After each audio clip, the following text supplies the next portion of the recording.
Vi trattate anche bene, dai. Ciao Patavini, siamo appena usciti dalla cena in abbazia. Come si mangia nel refettorio di Praglia? Molto bene. Io avevo già avuto questa occasione, questa opportunità, ma grazie all'abate, che ringrazio anche qui pubblicamente, che ci ha concesso di cenare e rubare qualche clip, riusciamo a portare anche voi. Non siamo riusciti ad effettuare appunto tutte le clip e il solito nostro racconto della cena perché non potevamo registrare dentro il refettorio. Si mangia in rigoroso silenzio e con le letture, ma si può dire cosa abbiamo mangiato e qualche clip ve la possiamo mostrare. Si parte dal cestino del pane, poi il primo, oggi a cena, prevedeva appunto della pasta al pomodoro che in realtà era avanzata dal pranzo e una zuppa molto buona di verdure con della pasta. Come secondo c'era del roast beef, del formaggio tipo asiago molto buono, cavolfiori gratinati molto buoni, insalata sempre presente e per terminare delle fette di una bellissima anguria con anche dei fichi e delle mele per chi voleva. Adesso è il momento di lasciarvi alla nostra visita guidata personale. L'abbiamo fatta con l'abate che ci ha portato a vedere luoghi nascosti dell'abbazia, le arnie,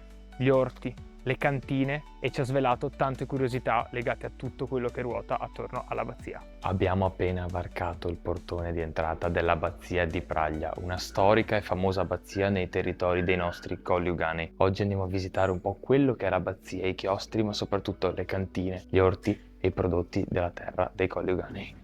Siamo nel cuore dell'abbazia di Praglia, ci siamo fatti raggiungere dall'abate, che adesso ci racconterà un po' questa storia. Intanto grazie per l'accoglienza e grazie per le visite. Niente, benvenuti. L'abbazia di Praglia è presente qui nel territorio da quasi 1000 anni. C'è una base medievale dell'abbazia, poi è stata ricostruita intorno al 1400, tardo 1400, l'abbazia che attualmente si vede e che si dispiega su 4 chiostri, tutti di questo periodo tardo gotico rinascimentale. Sono tutti molto belli, voi avete anche un sacco di verde, un sacco di laboratori perché fate tantissime attività. Noi avremo il piacere di visitarli assieme in questo momento, io già li conosco e non vedo l'ora di farli vedere anche a loro. Certo, l'abbazia benedettina alterna il proprio tempo tra ore di preghiera, ore di studio e ore di lavoro. Noi abbiamo parecchie attività che spaziano dal restauro del libro ai laboratori di cosmetica, di erboristeria che riprendono la tradizione farmaceutica e dopo abbiamo un'azienda agricola con la produzione soprattutto di vino, olio, aceto e miele. Non sapevo produceste anche aceto, me l'ero persa questa. Produciamo anche aceto, al momento è aceto aromatizzato con le erbe della nostra erboristeria, Wow, ma a breve faremo anche una produzione di aceto balsamico, molto sempre bello. con questo tono di aromaticità proveniente dalle erbe come specifico.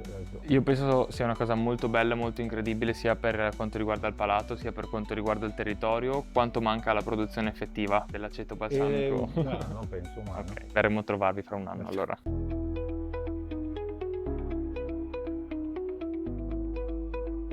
Abbiamo raggiunto le vigne, o meglio, non le vigne, ma dove riposa il vino. Sì. Siamo nelle botti, nella cantina dell'abbazia. Sì, questa è la barricaia dove teniamo a invecchiare i vini. Qua passano tutti rossi, sia il Cabernet, il Merlot, passa anche il fiori d'arancio passito, fa un periodo in botte. Dopo teniamo qua anche une basi dei metodi classici quanto all'abbazia, oltre che i vini della zona dei Colli Euganei, è anche specializzata nella produzione di metodi classici che si legano alla tradizione benedettina, perché per Certo. esempio tutti conoscono Dom Pérignon come un costosissimo champagne. Pregiato champagne, esatto. Però Dom Pérignon è anche un monaco benedettino, no? Che ha legato Questi in il pochi lo nome. sanno, credo. Io non lo sapevo personalmente, ma credo È che un anche poche monaco persone lo benedettino sappiano. che ha legato il suo nome a metodi classici, un metodo classico che può anche essere chiamato metodo benedettino, e noi lo produciamo e penso siamo una delle poche abbazie viventi che non ha ceduto il marchio e che produce questo metodo classico. Non lo sapevo neanche questo, quindi dobbiamo assaggiarlo il metodo classico, Sì. allora firmato Abbazia di Praglia.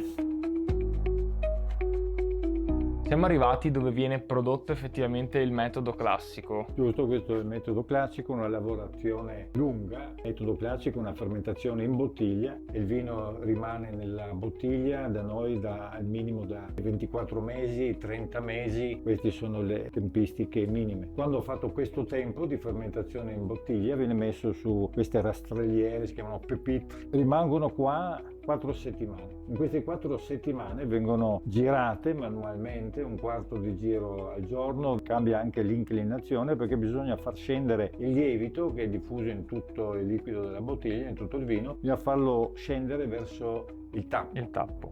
E questo ci mette circa un mese. Quando dopo è sceso viene messo un macchinario che è un frigo e questo ghiaccia questo tappo, ghiaccia sì il lievito, poi si apre, c'è una forte pressione dentro di parecchie atmosfere dentro la bottiglia, tappandola, processo di sboccatura. Viene espulso questo lievito, dopo viene rimboccato, si aggiunge un liqueur e viene tappato con il tappo di sughero. Perché molte persone, magari tanti appassionati lo sanno sicuramente, mentre molti altri meno appassionati non sanno cosa c'è dietro una bottiglia di metodo classico, comunque tutta la procedura anche manuale che viene fatta quotidianamente. Sì, più che altro sono i tempi lunghi di fermentazione in bottiglia, che torno a dire proprio minimo devono essere 24 mesi, però normalmente danno almeno 30 e dopo tendenzialmente anche 50 mesi, e quindi non è un processo veloce, come c'è l'altro metodo di produzione, il Charmat, che è quello usato per il prosecco, e questo è un metodo molto più lento che dà tempo alle bollicine proprio di formarsi, di insediarsi proprio dentro il vino. Sì, sono pienamente e si sente la differenza. Sono d'accordo. Segnaliamo solo che il metodo Charmat è quello con la fermentazione appunto in autoclave, che si differenzia appunto dal metodo classico per i motivi appena spiegati.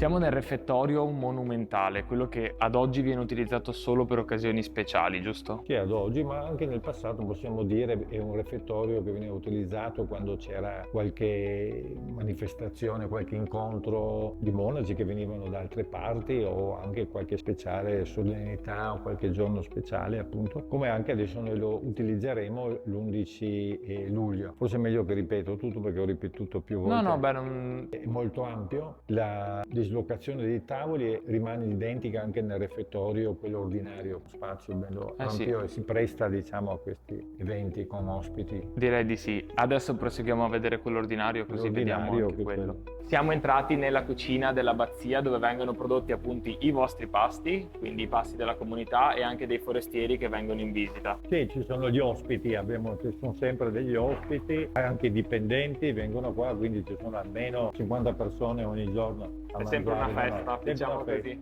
E si mangia molto bene, posso dire, perché io sono stato ospite qui. Io sono stato ospite qui e posso affermarlo con assoluta certezza che si mangia molto bene. Vi trattate anche bene, dai, diciamo così. Quello ci vuole. Assolutamente. E questo è il refettorio ordinario, quello che viene utilizzato normalmente ogni giorno. Adesso che vedo e mi ricordo, voi ogni volta si pranza e si cena in silenzio, rigoroso silenzio, con dei canti, giusto? Durante i nostri pasti abbiamo delle letture, a parte potremmo avere della musica nei giorni di solennità, la sera, nei giorni di festa, anche la domenica sera. Normalmente quindi non si parla a tavola, quindi si ascolta questa lettura, questa è la norma. Dopo ci sono eccezioni, giorni particolari, viene tolto il silenzio e si può parlare. Che questa è una cosa molto bella che io ho apprezzato veramente tanto quando sono venuto qui, perché mi ricordo appunto essere seduto lì sul tavolino centrale, che è quello appunto degli ospiti, e è una cosa molto bella perché secondo me riesci a concentrarti di più anche sulla compagnia, sui piccoli gesti del passarsi le pietanze, godersi di più quello che si sta mangiando con appunto l'accompagnamento della lettura stessa. Sì, dovrebbe guidare una doppia funzionalità ma anche una doppia consapevolezza, quindi non distrarti troppo, quindi essere consapevole e presente in quello che stai facendo, e anche dopo ascoltare la lettura, quindi c'è un doppio nutrimento. Doppio nutrimento, c'è un doppio nutrimento. Questo è il carrello con il quale le merci vengono portate alla cucina. Super bello. Mamma mia, che bella. E per cosa la utilizzate? Come magazzino, e dopo raramente qualche incontro breve, se sono poche persone. Abbiamo una cinquantina più o meno di manoscritti, sono 1300, mi sembra che sia il più antico proprio. È arrivato il momento di salutarvi, da Praglia è tutto, spero che vi abbia acceso curiosità e voglia di venire anche a visitare questo monastero, o magari anche di venirci a mangiare. Vi ricordo di iscrivervi al canale, io vi saluto e ci vediamo alla prossima. Ovviamente per mangiare bisogna venire come ospiti del monastero, non è un ristorante qui che si prenota e si viene.